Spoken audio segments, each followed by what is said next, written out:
a film from 1941, The Man Who Came to Dinner, directed by William Cayley and starring Monty Woolley and Betty Davis, with Ann Sheridan, Billy Burke, Jimmy Durante, Grant Mitchell, Mary Wicks,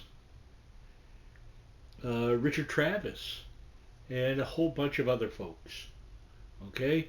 I have my notes here because I need them. Let's get some things out of the way. So, this 1941 film is based on the 1939 play of the same name, written by Moss Hart and George F. Kaufman, and also starring Monty Woolley, who he was like their last choice, and he's perfect. They wanted John Barrymore. I know Betty Davis pushed for that. John Barrymore, Robert Benchley, Cary Grant, and a couple of other people. I can't think of who they were, but big names, you know. And didn't work out with any of that. Barrymore was too drunk at the time, and couldn't handle the fast pace of it. But and you know what? Betty Davis has always complained she hated Monty Woolley in this lead, and that was foolish of her. She just wanted to work with Barrymore, and it didn't occur because it didn't occur. You deal with what you have, and what you have here is brilliance from Monty Woolley. Um, if you've not seen this film, you're in for a wild ride. Okay, it's a pretty relentless, fast-paced screwball comedy. It takes place during Christmas time. It is a Christmas film, and yet it's an every day of the year film because it's just plain funny. One of the only comedies Betty Davis did, I should say, one of the only deliberate comedies she ever did, um, and she's wonderful in it. There's a great scene with her and Travis. What's his name? Richard Travis, of course. Thank you. Where they're out and they're having roasted sweet potatoes wrapped up in aluminum foil. Great scene, wonderful scene. And anytime Jimmy Durante is on the screen, it's hilarious. And he has a great scene with Mary Wicks, who plays a nurse there to help uh, Monty Woolley's character. What's his name? Sheldon Whiteside. Is it Whiteside? Yeah.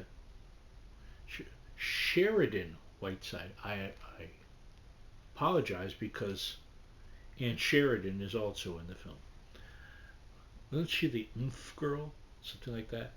But anyway, Durante has this great scene with Mary Wicks where he's like,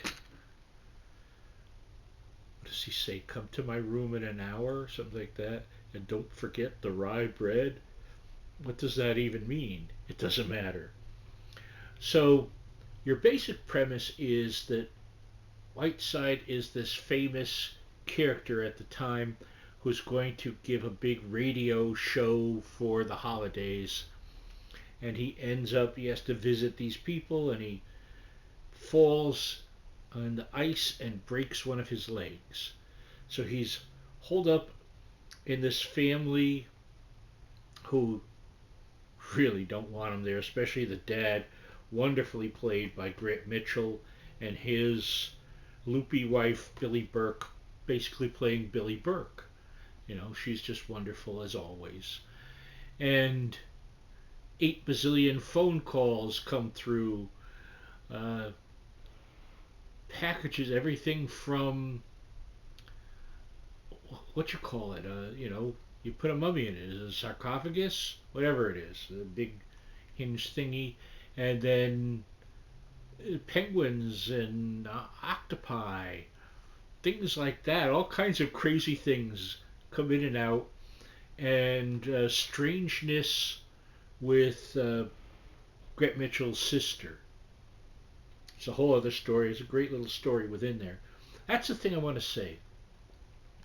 Here is a story that was a play, and when I watch it as someone that's worked in the theater for years, I see that it was a play. I see how it's set up, and the dialogue moves things forward more than the camera needs to, if you know what I mean. If you don't know what I mean, doesn't matter. Watch it. You'll laugh. That's the important thing here. You're going to laugh. So there's this big overarching thing of this character, and he's, anytime he's on screen, Monty Woolley, the camera loves him, and his character is dynamite. But there's all these other little stories within the story that are all, there's a love interest for Betty Davis, and he's also a wannabe playwright, and so to tick her off, and Sheridan is sure she can lure him away. Well, can she? Is he lureable? Is he interested in Betty Davis? We find out all this stuff as the film goes on. The relationships of the parents, and they have a son and daughter, and the staff working there, and just all these sorts of things. It's a screwball comedy, and I've got to look up his name again. William Cayley, the director, handles it all very well. It's a beautiful film. It feels like it could take place any time, although the radio kind of dates it, and yet it doesn't, because it could just as well have been a TV broadcast later on. The energy is madness. The feeling is delightful and fun and breezy, and despite the cynical nature of some of the characters, it's full of heart. It really does have a nice, especially at Christmas time, it's a wonderful one to watch on like Christmas Day. To me, there's certain films that are a Christmas Eve film, like Christmas Carol, whereas a Christmas Day film is Miracle on 34th Street or The Man Who Came to Dinner. But right now, here in October, it's just as great to watch it. There's not a day that it wastes your time. So, I think that's all I've got for you on that. I mean, I could get into more stuff, but I don't want to ruin the film for you. You need to see it. It is from 1941, The Man Who Came to Dinner, directed by William Cayley and starring the unforgettable Monty Woolley and Betty Davis, an actress you may have heard of. And hello, Joyce. I know you're watching this. I love you all. I'll see you next time. Bye bye.